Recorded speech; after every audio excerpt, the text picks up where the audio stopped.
Hello everyone, welcome to PMS knowledge plus. तो देखिए, previous video में हमने कवर किया था the life was gone out of the body. मतलब एक पर्सन ने कहा था नवाब के एग्जाइल के बाद कि जो शरीर में से जान तो चली गई है और शरीर बेजान हो गया है। इसके बारे में हमने पढ़ लिया था। आज जो हम टॉपिक करेंगे उसका नेम है Firangi Raj and the end of the world. Firangi Raj यानी कि ब्रिटिशर का रूल और कैसे जो है वर्ड एंड हुआ। तो एक चीन of grievances in Awadh linked Prince taluqdar peasant and sepoy due to Firangi Raj everything was finished. अब क्या है, हमने देखा कि ब्रिटिशर ने किस तरह से अवध को कब्जे में लिया। ठीक है, तो मतलब क्या है, फिरंगी राज जो है उसने सब चीज़ें ख़त्म करना शुरू कर दी। सिर्फ नवाब ही नहीं, जो तालुकदार थे वो भी क्या हुए, डिस्पोज्ड हुए, बेदखल हुए उनके रीज़न से। उन्होंने क्या करना स्टार्ट कर दिया ब्रिटिशर ने, they control land and power in the country side from many generations. ठीक है, before the coming of British. अब क्या है कि ये जो तालुकदार है, तालुकदार ने क्या करना शुरू किया था, तालुकदार ने जो लैंड है वो क्या करनी शुरू कर दी थी, दूसरों से हथियानी शुरू कर दी थी, अलग अलग रीजन से अलग अलग टाइम पे। ठीक है, काफ़ी टाइम से वो इसी काम को करते हुए आ रहे थे। लेकिन जो है before the coming of British, British से आने से पहले जो तालुकदार थे उनके पास अच्छी खासी फोर्स होती थी। ठीक है, फोर्ट्स होते थे, ठीक है, किले होते थे। दे हैड टू पे वेरी लेस टैक्स, उनको बहुत ज़्यादा कम टैक्स पे करना पड़ता था और अपनी लाइफ को अच्छे से इंजॉय करते थे। Some of the bigger taluqdars had as many as 12,000 foot soldiers and smaller one had about 200। तो मतलब जो बड़े तालुकदार थे उनके पास लगभग 12,000 सैनिक होते थे और जो छोटे उनके पास 200। But Britishers disarmed taluqdar and destroyed their fort. लेकिन ब्रिटिशर्स ने क्या किया, तालुकदार से आर्मी भी ले ली और उनके फोर्ट्स को भी तबाह कर दिया। आफ्टर द एनेक्सेशन, एनेक्सेशन यानी कि कब्जे के बाद, British revenue settlement known as summary settlement. Britishers की जो ये रेवेन्यू सेटलमेंट की पॉलिसी थी, इसको क्या कहा गया, इसे समरी सेटलमेंट का नेम दिया गया। और ये किसके ऊपर थी, ये बेस्ड थी तालुकदार्स पर, वर इंटरलोपर्स विद नो परमानेंट लैंड। मतलब इस टाइप के इन्होंने एक समझौता कर लिया कि तालुकदार होंगे तो सही बट उनका कोई भी एक परमानेंट लैंड नहीं होगा। जितनी भी उनके पास पहले ज़मीन थी वो तो पूरी ही उनके हाथ से चली गई। They annexed land through force and fraud according to Britisher. अब जो तालुकदार हैं उन्होंने क्या किया था, हथियाया था किनसे, लैंड, उनके ताकत की वजह से और दूसरों से फ्रॉड कर करके। ब्रिटिशर्स ऐसा मानते थे। प्री ब्रिटिश टाइम, जब ब्रिटिशर्स नहीं आए थे तो तालुकदार थे, उनके पास लगभग 67 थे total number of villages in Awadh. लेकिन बाद में जब ब्रिटिशर्स आ गए थे तो अवध में उनके पास कितने रह गए थे विलेजेस, 38%। तो later that villages also annexed by Britisher. और जो ये बचे हुए विलेजेस थे ये भी किन्होंने बाद में कब्जे में ले लिए, ब्रिटिशर्स ने ले लिए थे। British officer believe that removing land from talukdar and gave to peasants. British officers believe करते थे कि ये जो है लैंड तालुकदार से छीन कर किनको देनी चाहिए, पीजेंट यानी कि फार्मर्स को देनी चाहिए, so that the reduce the exploitation of peasants and revenue would increase. जैसे जैसे जो पीजेंट्स के ऊपर जो शोषण हो रहा है उसको कम किया जाएगा, वैसे वैसे जो है रेवेन्यू जो है इनकम बढ़ती जाएगी। Revenue continuously increased of the states. जो रेवेन्यू है वो धीरे धीरे बढ़ता रहा, लेकिन जो बर्डन है पीजेंट्स पर वो कम नहीं हुई, क्योंकि taluqdars a variety of tax, बहुत सारे टैक्स लेते थे पीजेंट से, but also help them they when they were in trouble. लेकिन तालुकदार पीजेंट्स फार्मर्स की मदद भी करते थे जब जो फार्मर्स हैं मुसीबत में होते थे। But could not expect from Britishers to help them. लेकिन हम ये जो ब्रिटिशर्स एक्सेप्ट नहीं कर सकते कि वो लोग जो है पीजेंट्स अगर मुसीबत में हो गए तो वो मदद करेंगे। Many of these taluqdars were loyal to the Nawab of Awadh. को बहुत सारे जो तालुकदार हैं वो लॉयल थे किसके लिए, अवध के नवाब के लिए। और ज्वाइन किया था उन्होंने बेगम हजरत महल को लखनऊ में, क्या करने के लिए, फाइट करने के लिए अगेंस्ट द ब्रिटिशर। जो पेन था पीजेंट्स का वो किसके पास चला गया था, अब सिपाहियों के पास चला गया था, सिपोइस के पास चला गया था।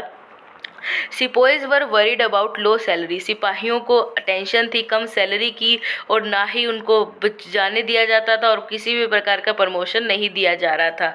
जो रिलेशनशिप था सिपोइज सिपाहियों के बीच में और वाइट ऑफिसर्स के बीच में वो बहुत ज़्यादा चेंज हो रहा था। किससे पहले, 1857 से पहले। इन 1820s में जो वाइट ऑफिसर है उन्होंने फ्रेंडली रिलेशन बनाना शुरू कर दिया था सिपाहियों के साथ। दे इंजॉयड विद देम वो एक साथ इंजॉय करते थे, रेसलिंग करते थे, हंटिंग शिकार करते थे, फेंसिंग करते थे, मतलब तलवार चलाना सीखते थे। Many of them were fluent in Hindi language, बहुत से उनमें हिंदी लैंग्वेज में भी फ्लुएंट हो गए थे। And were familiar with their custom and culture, और बहुत से लोग तो है जो कस्टम और परंपराएं जो निभा रहे थे इंडियंस, उनकी उनसे भी क्या हो गए थे, फैमिलियर हो गए थे, वो भी उनको पसंद आने लग गई थी। ठीक है, उसके बाद आती है बात हमारे पास कि बट इन 1840s, लेकिन 1840s में इन्वायरमेंट गोट टोटली चेंज, लेकिन 1840s आ गया तो इन्वायरमेंट जो है कंडीशन बिल्कुल ही चेंज हो गई। जो ऑफिसर हैं उन्होंने एक सेंस रख ली सुप्रियोरिटी की एंड स्टार्टेड डिस्क्रिमिनेशन। अब उन्हें ऐसे हो गया कि ये पूरे इंडिया पे हमारा कब्जा है, तो उनको जो है घमंड होने लग गया और उन्होंने डिस्क्रिमिनेशन भेदभाव शुरू कर दिया। They started to use abusive language, वो गालियाँ वगैरह होती हैं ना उसको एब्यूसिव लैंग्वेज बोलते हैं, उन्होंने स्टार्ट कर दी थी इसे यूज़ करना। Put down doubt on them, ठीक है, नीचा दिखाना उनको और उन पे शक करना। तो इस टाइप के जो काम है ब्रिटिशर ने स्टार्ट कर दिए थे। वट द रिबेल्स वांटेड, अब जो रिबेल्स थे वो क्या चाहते थे, विद्रोही क्या चाहते थे, Britisher told to rebel as bunch of ungrateful, ठीक है, और एन अनसिविलाइज्ड पीपल। ब्रिटिशर जो है रिबेल्स को, विद्रोहियों को क्या बुलाते थे, नकम्मा बनाते थे, नमक हराम बुलाते थे और बहुत ही ज़्यादा अनसिविलाइज्ड पीपल, जिनको अकल ही नहीं होती बिल्कुल भी। Most of them were not literate, अब कुछ जो थे वो क्या थे, लिटरेट नहीं थे, पढ़े लिखे नहीं थे। लिटरेट क्या होता है, लिटरेट होता है बच्चों जो कोई ऐसा पर्सन जो 7 साल से बड़ा है और उसको कोई भी एक लैंग्वेज या तो लिखनी आती है या क्या हो, पढ़नी आती हो, उसको क्या कंसीडर कर देंगे, उसको लिटरेट कंसीडर कर दिया जाएगा। ठीक है, तो आई होप आपको ये जो चीज़ है क्लियर हो गई। ठीक है, ठीक है। So we didn't get any return evidence except proclamation and ishtahars, अब कुछ जो थे उनको क्या है कि कोई भी जो है we didn't get any return evidence, तो रिटर्न एविडेंस नहीं मिलता था और किसी भी टाइप के इश्तेदार नहीं मिलते थे।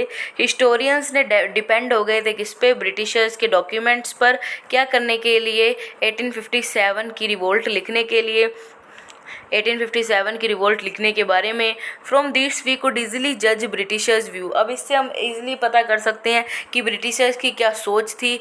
But didn't get any evidence what the rebel wanted, लेकिन हमें किसी भी टाइप का सबूत एविडेंस नहीं मिले कि जो रिबेल्स चाहते हों। फिर हमारे पास पॉइंट आता है द विज़न ऑफ यूनिटी, क्या विज़न था यूनिटी का। ठीक है, तो जो रिबेल प्रोक्लेमेशंस है उन्होंने क्या किया था, अपील किया था टू ऑल द सेक्शंस, ठीक है, सभी जो सेक्शंस है सोसाइटी के, ठीक है, ऑल द सेक्शन है पॉपुलेशन के, इरिस्पेक्टिव ऑफ देयर कास्ट, मतलब उन्होंने सब किसी भी कास्ट को मद्देनज़र ना रखते हुए इश्तेदारदार्स की क्या की थी, अपील की थी। Many of the proclamations were issued by Muslim princes, बहुत सी जो इश्तेदारदार्स थे, इश्तेहार्स, ये किसके द्वारा लॉन्च किए गए थे, मुस्लिम प्रिंसेस के द्वारा लॉन्च किए गए थे उनके खुद के नेम पे। Took care of Hindus emotion, Hindus emotions को मद्देनज़र रख के जो रिबेलियन है उन्होंने इंट्रोड्यूस किया एज अ वॉर, किसमें, जिसमें हिंदू और मुस्लिम इकट्ठे मिलकर लड़ेंगे। ठीक है, Britisher try to create division, अब ब्रिटिशर चाहते थे कि हिंदू और मुस्लिम के बीच में डिवीज़न रहे, लड़ाई रहे, ठीक है, लेकिन वो सफल नहीं हो पाए। बरेली कहाँ है बच्चों, उत्तर प्रदेश में, यूपी में। जो ब्रिटिश है उन्होंने 50,000 स्पेंड कर दिया था, क्या करने के लिए, हिंदू पॉपुलेशन को भड़काने के लिए मुस्लिम्स के खिलाफ, लेकिन उनका जो ये अटैम्प्ट है वो क्या हो गया था, फेल हो गया था। जो हमारा नेक्स्ट टॉपिक आता है बच्चों वो है against the symbols of operation. अब अगेंस्ट होना किसके सिंबल्स के, ऑपरेशन के। तो इन द प्रोक्लेमेशन में completely reject everything associated with British rules, अब प्रोक्लेमेशंस में कम्प्लीटली रिजेक्ट कर दिया गया हर चीज़ जो ब्रिटिशर्स के द्वारा की गई। ठीक है, जो रिबेल लीडर्स हैं उन्होंने कहा कि हम ब्रिटिशर्स को बिल्कुल भी ट्रस्ट नहीं करते। British was very upset, British बहुत ज़्यादा अपसेट थे क्योंकि britisher annex all the land of land holders, क्योंकि ब्रिटिशर्स ने सभी जो लैंड होल्डर्स की जो ज़मीनें थी वो हड़प ली थी। ड्यू टू फॉरेन ट्रेड की वजह से, due to foreign trade artisan and weavers work had renewed, foreign trade की वजह से जो आर्टिजन्स वगैरह थे इनका जो काम था वो भी बर्बाद हो चुका था। जो रिबेल्स थे वो क्या चाहते थे, वर्ड को वापस बसाना। Proclamation spread with the fear, जो प्रोक्लेमेशन है वो फैले तो सही बट एक फियर के साथ फैले कि ब्रिटिश क्या कर रहे हैं, हिंदू और मुस्लिम कास्ट को डिस्ट्रॉय कर रहे हैं और हमारा धर्म बदलवा रहे हैं, किसमें, क्रिश्चियनिटी में। जो रिबेल है उन्होंने ओप्रेसर्स को क्या माना, who was with the britisher, अत्याचारी माना, और इंडियन जो है क्या पता ब्रिटिशर्स के साथ हो।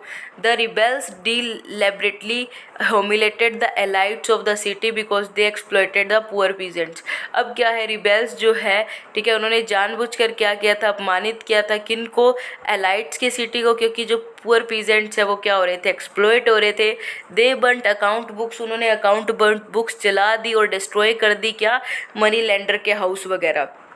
ठीक है, तो इतना आपको समझ आ गया। अब जो हमारा नेक्स्ट टॉपिक है वो है द बच्चों the search for alternative power. अब अल्टरनेटिव पावर के लिए जो सर्च चल रही थी, जो खोज चल रही थी वो क्या है, इसको हम समझ लेते हैं। वो थी कि once a British rule had collapse, जब एक जो ब्रिटिश रूल है वो कोलैप्स हो जाएगा, जो रिबेल है in places like Delhi, Lucknow, Kanpur, वो क्या करेंगे, उनकी अथॉरिटी, उनका पावर जो है इस्टेब्लिश करने की कोशिश करेंगे। लेकिन ये जो अटैम्प्ट है ये ज़्यादा देर तक सफल नहीं हुआ, क्योंकि जो लीडर है went back to the culture of the court, जो सहारा लेने के लिए जो लीडर्स थे वो वापस आ गए। अपॉइंटमेंट जो थी बनाई गई वेरियस पोस्ट के लिए। They made arrangement for collection of land revenue, उन्होंने ऐसी अरेंजमेंट्स भी बनाई जिसके लिए क्या कर सकें, लैंड रेवेन्यू को इकट्ठा कर सके और पेमेंट दे सके किनको, ट्रूप्स को। दे ऑर्डर टू स्टॉप लूट, उन्होंने ऑर्डर किया कि जो ये लूट है, ये आप जो लूट रहे हो इसको बंद कर दिया जाए। They continue to make plans, उन्होंने प्लान्स बनाना स्टार्ट किया, क्या करने के लिए, बैटल करने के लिए, किनके अगेंस्ट, ब्रिटिशर्स के अगेंस्ट। जो एडमिनिस्ट्रेशन है वो इस्टेब्लिश किया गया, क्या करने के लिए, रिबेल्स के द्वारा। ठीक है, उसमें क्या थी डिमांड उनकी, ये डिमांड थी कि eight meeting the demands of war, उन्होंने वॉर्स की डिमांड की, लड़ाई की डिमांड की। मोस्ट केसेस में this structure could not survive the British attack, लेकिन काफ़ी केसेस में ब्रिटिशर्स के अटैक जो है इंडियंस जो ये ट्रूप्स है ये नहीं संभाल पाए। ठीक है, तो आई होप आपको ये चीज़ समझ आई होगी। अब जो हमारा नेक्स्ट टॉपिक है उसे स्टार्ट करते हैं। नेक्स्ट टॉपिक है रिप्रेशन। रिप्रेशन मतलब दमन।